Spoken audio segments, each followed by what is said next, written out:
Oggi prende il via la settimana della comunicazione, una settimana nella quale non mancheranno gli spunti di riflessione sul tema lanciato dal Papa Benedetto XVI. Ecco, qual è questo tema?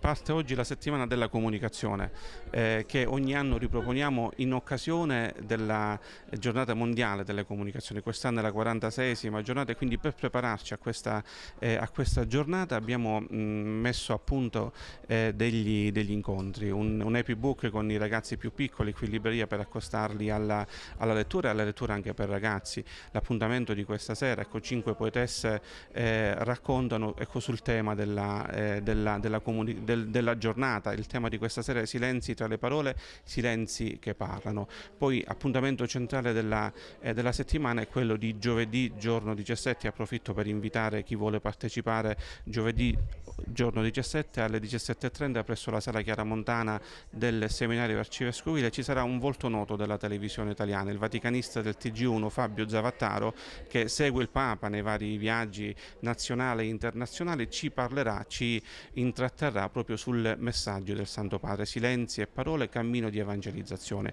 Poi domenica 20, giornata appunto delle comunicazioni sociali, l'Arcivescovo celebrerà una messa a Porto Empedocle nella parrocchia Santissima Trinità.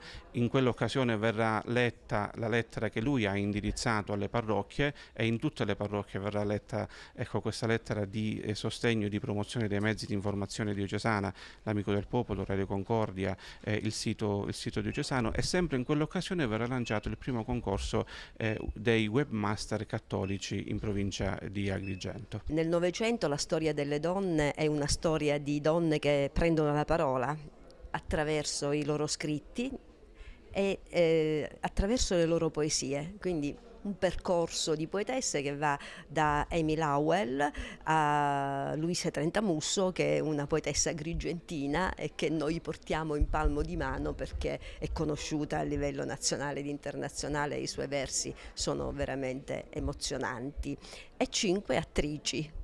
Anche questo è trovare una corrispondenza tra il silenzio della lettura e la parola, il suono della parola.